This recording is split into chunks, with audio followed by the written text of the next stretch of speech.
Imagine a singular point in your life wherein you wish you could have done things a bit differently.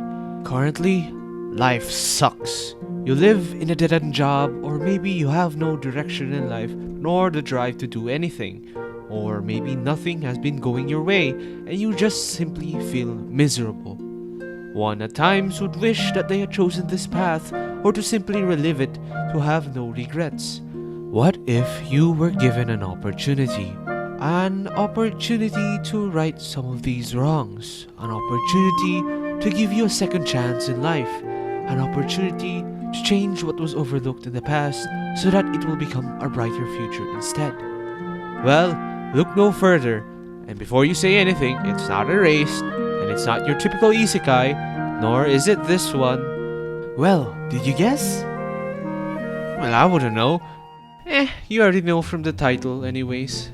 RE0 and Summertime Render. Both are amazing shows with great writing and great characters. Both deal with the concept of dying over and over, and at times due to that, I have seen some comparisons online, mostly in a positive light, saying how Summertime Render gives off similar vibes to RE0, and today I would like to take part on that matter as well and shout my take on The Void. I've seen snippets of the light novel of RE0 and was reading Summertime Render when it was still being serialized, which is why, honestly, I just want a reason to talk and gush about these two amazing shows. Disclaimer, spoilers, like a lot of spoilers, so before you continue you should read or watch them or something, so pause the video and speedrun the manga or something, will ya? Or don't. I don't mind. Thanks. Are you done? Okay, then let's begin. Here we have our two main protagonists, Natsuki Subaru and Ajiro Shinpei. Each have their own cunning ways to deal with any situation, and each with their own motivation, goals that they personally strive for. Shinpei's has a more simpler one, as it can be summarized in these words: save everyone from the shadow sickness. Shadows being creatures that will literally kill and replace you. Meanwhile, Subaru's has a more vague one, but still a bit similar to Shinpei's: help keep everyone safe. Oh, and I guess help Emilia in becoming queen or something? Cause why not just help someone you just met, right? Each time they do anything, these two individuals are guided by these principles. Both were technically transported, one by boat and one by otherworldly means. He got isekai'd, I don't know what to tell you. With the crux of both shows focusing on returning by death, it's no surprise that they die a lot. Or at least, just a bit of suffering. Ranging from getting decapitated, losing appendages, getting impaled, or getting stabbed, just to name a few. The authors really love their characters. Both in the beginning show to the viewer one simple goal that they had: to protect someone important to them.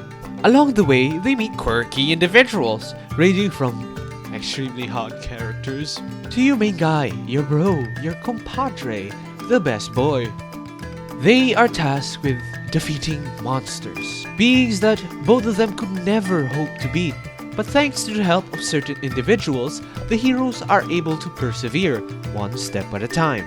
Through the skin of their teeth, one painstaking moment at a time, they strive to achieve their goal. Wait, what was the title of this video again? Right. They both share a very similar tone in how they handle their stories, and the writing is all very familiar to us. And what I think that separates these two the most is one singular distinction. Apart from the fact that they have different overarching plots, or the fact that one is in another world and another is in an island, is the way they handle return by death. We can also set aside the obstacles because they are obviously different, as said obstacle being shadows in one and in the other being literal psychopaths or seemingly godlike beings, or both. And now, here is where the path diverges. In RE0, he treats return by death as a sort of save point, one that he can constantly go back to. Here, it becomes a test of resilience, a test of how much pain one can endure in order for Subaru to get to his ideal goal. It can be utilized as many times as Subaru wants, and because of that, he'll die countless of times, even thousands like in the If stories, where he literally killed himself just to tell Petra on whether the weather will be good or not. All of that, for better or worse, just to get that one satisfying conclusion that he wants. He's essentially willing to disregard his own life for the sake of others. It might sound noble at first, but it leads him to a self-deprecating spiral. In Summertime Render, it is not a crutch per se, even though that crutch inflicts endless pain and suffering, but instead it is a race against time. Or I guess in this case, how much time they have left. It isn't a get out of jail for free card, as Shinpei's iteration of Return by Death does not have a set save point like ReZero. One that is always the same every time he dies, but it is one that is constantly progressing. One that creeps closer and closer to his actual current time. And if that happens, well, then he will truly die when he is killed. Throughout the story of Subaru, he has been very self-sacrificing due to his power. He treats it as a way to not give value to his own life, or at least he convinces himself, so that he can endure all the pain and maintain his sanity. But eventually, in the story, from the person he least expects it from, the Witch of Envy, he was told to treasure his own life. Subaru's willpower and mental fortitude is constantly being tested, and Returning by Death is what was utilized to challenge that. It was used to make Subaru grow as a person, making him mature and learning to love himself, which is a concept that some people may have a hard time overcoming. In the journey of Shinpei, the concept of returning by death is used as an obstacle and as a motivator. Because once again, he is on the clock, and the worst part is that even the antagonists knows that.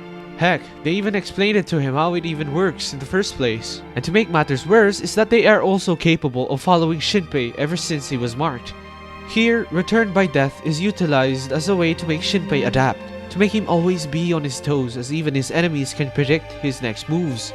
Because they know that if they kill him enough times, he will lose. Even in the final arc, the villains use this information and turn what was initially a very close fight into a joke, as Ryunosuke was easily beaten to a pulp. The adaptiveness and quick thinking of Shinpei is what was most challenged here. My only gripe here is that ReZero keeps it vague on when and where save points will happen. Maybe it's to make it more mysterious or makes any given situation have more tension like the REM incident. But in Summertime Render, it is clearly established and has set in stone rules of how it works. You die and the save point advances. Because in ReZero, it feels like the save point only advances when the situation or writing demands it. But you know, Summertime Render also has its flaws, like how Shinpei even got the eye in the first place. It rolled down when this happened. Seems pretty convenient if you ask me, or maybe I'm just forgetting something. Point it out otherwise because I'd feel pretty stupid.